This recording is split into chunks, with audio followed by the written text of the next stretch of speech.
CM Vijay தலைமையிலான தாவேக அரசுக்கு communist கட்சிகள் ஒரு வார்னிங் வச்சுருக்காங்க.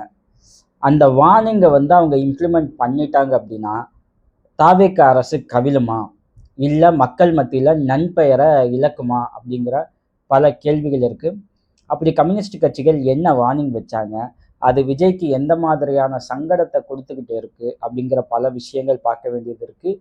இதுக்கு இடையில அதிமுக அப்படிங்கிற கட்சி இனி இருக்குமா இருக்காதா, அந்த கட்சியோட நிலைப்பாடு என்னவா மாறும், தொண்டர்கள் என்ன நினைக்கிறாங்க, சட்டம் என்ன சொல்லுது, அதிமுகவோட சட்டம் என்ன சொல்லுது அப்படிங்கிற பல விஷயங்கள் நம்ம பேச வேண்டியது இருக்கு. இது எல்லாமே இன்னைக்கு சுச்சுவேஷன்ல தமிழ்நாட்டில் என்ன நடக்குது அப்படிங்கிற ஒரு விஷயத்த உங்களால் அண்டர்ஸ்டாண்ட் பண்ணிக்க உதவும். அதுக்கு இந்த வீடியோவை நீங்கள் ஃபுல்லாக பார்க்கணும். வெல்கம் டு அன்காஸ் தமிழ். நான் உங்கள் எம்எஸ்பி. இப்போ நம்ம பேச போகிற விஷயம் உங்களுக்கு ஏற்கனவே நிறைய பேருக்கு தெரிஞ்ச விஷயமா தான் இருக்கும். பட் அதை ஒரு சின்ன ஓவர்வியூ பார்ப்போம். அதுக்கப்புறம் தான் நம்ம அடுத்தடுத்து போகிற விஷயங்களை நம்மளால் ஈஸியாக புரிஞ்சுக்க முடியும். அது என்னன்றதை ரொம்ப சிம்பிளாக பேசிட்டேன். ஸோ ஒரு கட்சி ஆட்சி அமைக்க 118 எம்எல்ஏஸ் வேணும் தமிழ்நாட்டுக்கு மெஜாரிட்டி, ஓகேங்களா? ஆனால் தாவேகாக்கு 108 தான் இருந்துச்சு.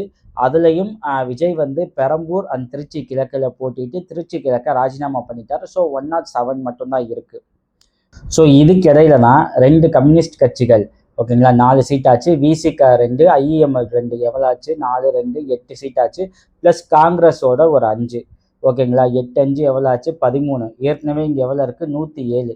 107 ஒரு 13, 110, 120 சீட் மெஜாரிட்டியாக இருக்குது தாவேக அரசுக்கு. ஸோ இவங்க ஆட்சி அமைக்கிறாங்க. காங்கிரஸ் கூட்டணியில் பங்கு அப்படிங்கிற அடிப்படையில் போயிருக்காங்க. ஸோ காங்கிரஸ் செஞ்சது மிகப்பெரிய பச்சை துரோகம் அப்படிங்கிற ஒரு விமர்சனம் தமிழ்நாட்டில் இருந்துக்கிட்டே இருக்குது. ஆனால் 2 கம்யூனிஸ்ட் கட்சிகளும் சரி, விசிகாவும் சரி அப்படியான ஒரு ஸ்டாண்ட் எடுக்கலை. அவங்க திமுக தலைவரோட டிஸ்கஸ் பண்ணியிருக்காங்க. ஏன்னா கிட்டத்தட்ட 20 வருஷம் இந்த கூட்டணியில் இருந்திருக்காங்க. ஸோ அவங்களோட டிஸ்கஸ் பண்ணி ஜனாதிபதி ஆட்சி வராமல் தடுக்க வேறு ஆப்ஷன் கிடையாது, ஜனாதிபதி ரூல் வந்தால் அது மிகப்பெரிய சிக்கலாக மாறும் அப்படிங்கிற அடிப்படையில் ஆட்சிக்கு வெளியிலிருந்து ஒரு சப்போர்ட்டை விஜய்க்கு கொடுத்துருக்காங்க. அதன்படி அவர் ஆட்சி அமைச்சிட்டாரு, சிஎம்மாக பொறுப்பேற்றார்.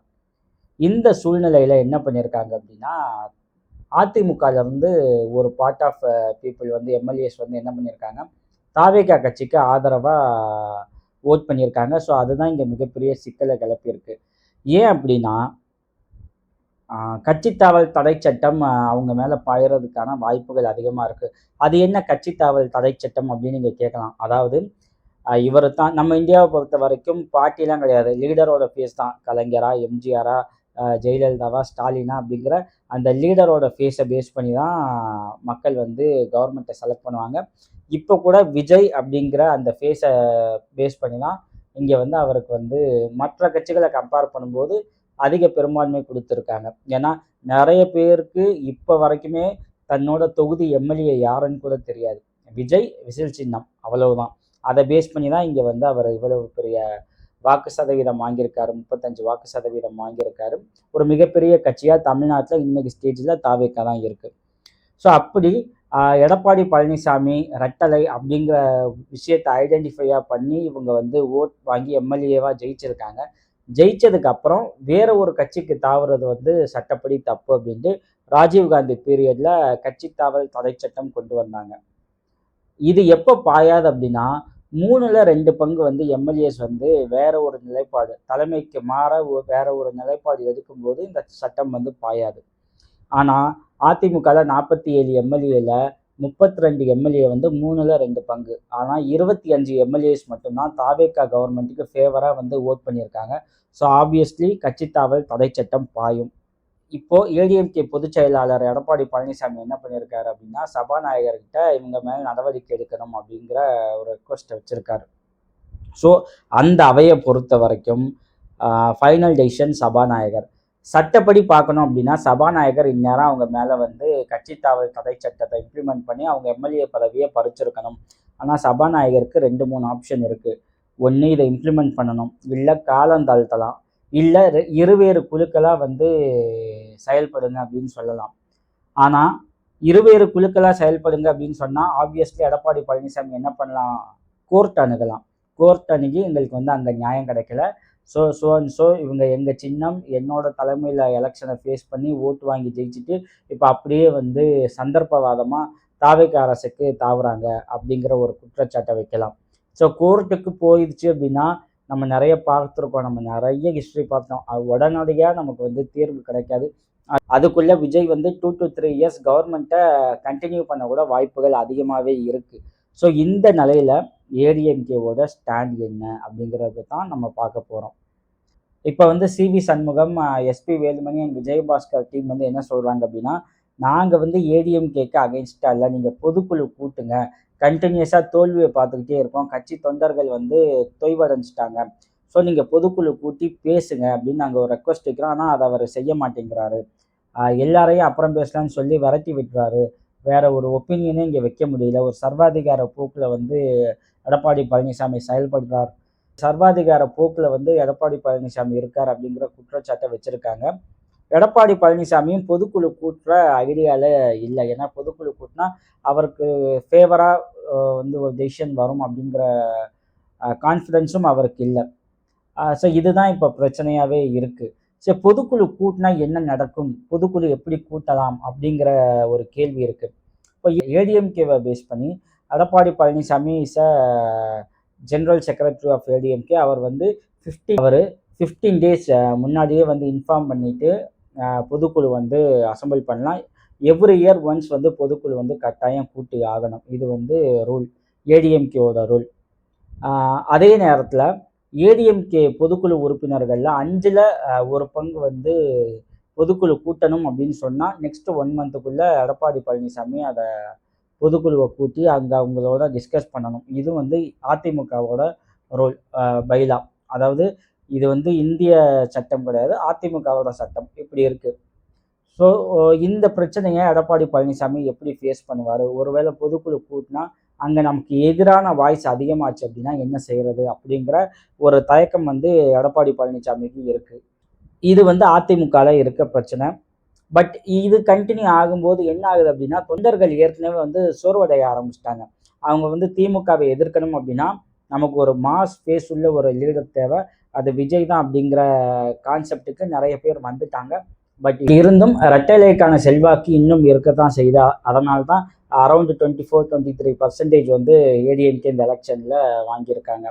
பட் போக போக இது குறைவும் வாய்ப்பு இருக்குது. ஏன்னா முக்கியமான லீடர் சிவி சண்முகம், எஸ்பி வேலுமணினா வேற ஒரு ஸ்டாண்ட் எடுக்க ஆரம்பிச்சிட்டாங்க.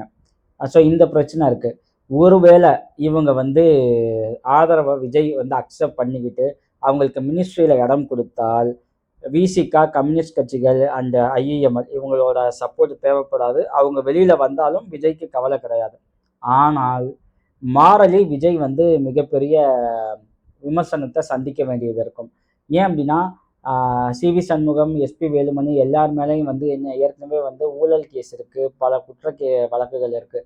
ஸோ அதெல்லாம் விஜய் எப்படி ஃபேஸ் பண்ணுவாருன்னு இருக்கு. ஏன்னா மிஸ்டர் கிளீன் தமிழ்நாடு அப்படிங்கிற பேஸில் தான் விஜய் வந்து கேம்பெயின் பண்ணலை, 1-2 தான் பண்ணார், அப்படி ஆட்சிக்கு வந்திருக்காரு.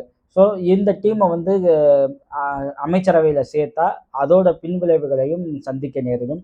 இது இல்லாமல் டிடிவி தினகரன் ஓப்பன் சேலஞ்ச் பண்ணியிருக்காரு. அவர் கட்சியோட ஒரே ஒரு எம்எல்ஏ காமராஜ், அவரை வந்து என்ன ஆசை வார்த்தை காட்டினாங்க என்ன நமக்கு தெரியல. ஏன்னா அந்த டைமிங்கில் என்னெல்லாம் வந்து நடந்துச்சு அப்படின்னு நம்ம பார்த்தோம். இவர் கையெழுத்து போட்ட வீடியோஸ் இருக்குது, அது நான் இல்லை ஏஐனாரு. அப்புறம் கவர்னர் ஆஃபீஸில் போயிட்டு தாவேக்கா என்னை ஃப்ராடு பண்ணிச்சு அப்படின்னாங்க.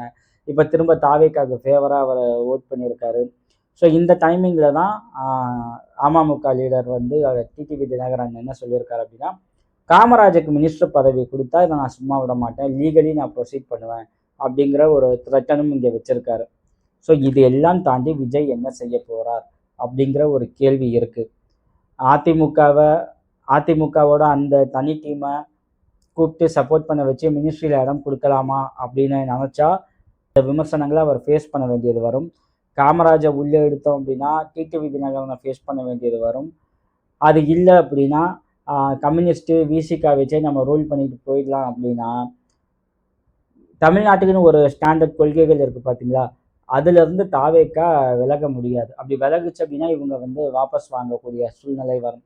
ஸோ விஜய்க்கு வந்து ஒரு இக்கட்டான சூழ்நிலை தான் இந்த 5 வருஷமும். எனக்கு தெரிஞ்சு இந்த 5 வருஷம் அவரு வந்து ரூல் பண்ணிருவாரு. Unless one nation, one election அந்த திட்டம் வராத வரைக்கும்.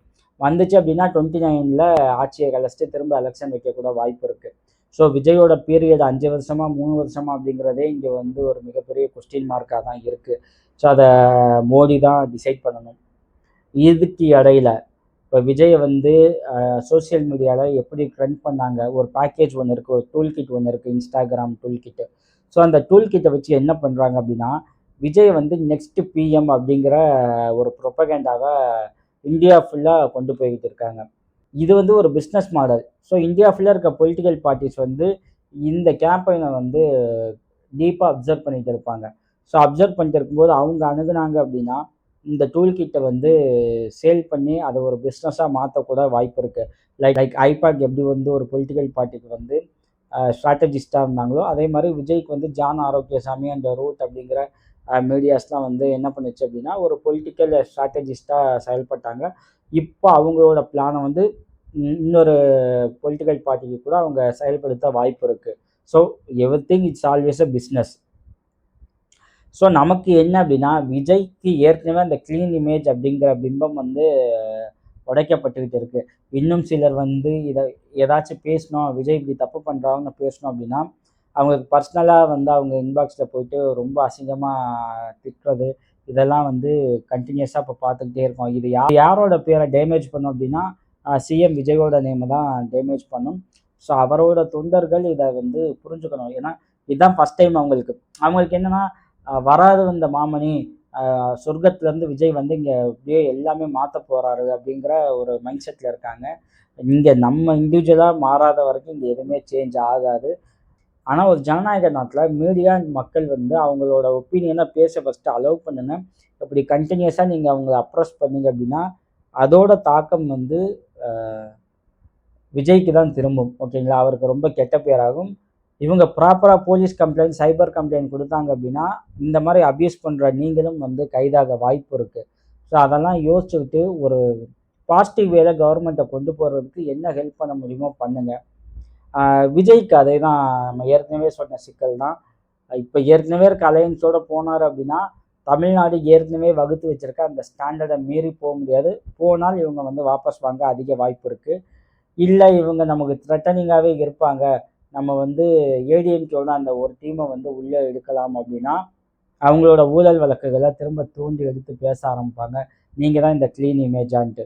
ஸோ ஏற்கனவே அவ்வளோ வழக்குகள் இருக்கும்போது, அவங்க வந்து கரெக்ட்டான பியூரான ரூட்ல தான் டிராவல் பண்ணுவாங்கன்னு சொல்ல முடியாது. அவங்க மிஸ்லீட் பண்ணாங்க அப்படின்னா, அதோட இம்பாக்டும் டிவிகே கவர்மெண்ட்டுக்கு தான் வரும். ஸோ அதையுமே விஜய் எப்படி ஃபேஸ் பண்ணுவாரு அப்படிங்கிற ஒரு கொஸ்டினும் இருக்கு. ஸோ ஏடிஎம்கேல என்ன நடக்குது? பைலா என்ன சொல்லியிருக்குன்னு பார்த்தோம். விஜய்க்கு என்ன மாதிரியான சிக்கல் இருக்குன்னு நம்ம பார்த்துருக்கோம். நம்ம ஸ்டார்ட்டிங்லேயே சொன்ன மாதிரி கம்யூனிஸ்ட் கட்சிகள் ஒரு வார்னிங் குடுத்துருக்காங்கன்னு சொன்னோம் பார்த்தீங்களா? அது வேற ஒண்ணும் இல்ல. ஏடிஎம்கேவோட அந்த சிவி சண்முகம், எஸ்பி வேலுமணி டீமோட சப்போர்ட்ட வந்து விஜய் வாங்குனாரு அப்படின்னா, டெஃபினட்டா கம்யூனிஸ்ட் கட்சிகள் வந்து தங்களோட சப்போர்ட்ட வந்து நீக்கிடுவாங்க. கம்யூனிஸ்ட்டுகள் வெளியில வந்துட்டாங்க அப்படின்னா, ஆப்வியஸ்லி விசிகாவும் வெளியில வந்துடும். ஸோ அகைன் இவங்க ஏற்கனவே சொன்ன மாரி இவங்க டிஎம்கே கூட்டணியில தான் இருக்காங்க. அப்படிங்கும் பட்சத்தில டிஎம்கே கூட்டணி, அதாவது ஒரு எதிர்க்கட்சியா, எதிர் கூட்டணியா தாவேக்காவ பயங்கரமா அட்டாக் பண்ணும். திரும்ப சொல்றேன், தமிழ்நாட்ட பொறுத்தவரைக்கும் அப்போசிஷன் பார்ட்டியா டிஎம்கே மாதிரி வேற எந்த கட்சியாலும் செயல்பட முடியாது. ஆளுங்கட்சிக்கு அவ்வளவு நெருக்கடி வந்து டிஎம்கேவால குடுக்க முடியும். அதே மாதிரி டிஎம்கே செட் பண்ற நரேட்டிவ வந்து அவ்வளவு ஈஸியா வந்து எடை போடக்கூடாது. ஸோ இந்த எலக்ஷன்ல டிவிகே வந்து ஒரு மிகப்பெரிய ஆ புயல்ல ஜெயிக்கல. ஓகேங்களா? மெஜாரிட்டிக்கும் கம்மியான சீட்டு. இப்ப இந்த எலக்ஷன்ல டிவிக்கு என்ன ஸ்ட்ராட்டஜிய யூஸ் பண்ணி வந்துட்டாங்க அப்படிங்கிறத இந்நேரம் அவங்க அப்சர்வ் பண்ணியிருப்பாங்க.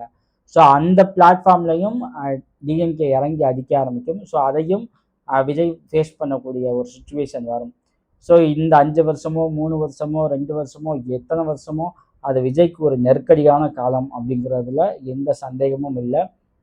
6 மாசத்துக்கு அப்புறம் திமுக கூட்டணி இறங்கி விளையாடும். அதத்தான் விஜய் எப்படி ஃபேஸ் பண்ணுவாரு அப்படிங்கிறதையும் பார்க்கணும். ஸோ வேறொரு வீடியோவில் முக்கியமான விஷயங்கள் குறித்து பேசுவோம். தேங்க்யூ.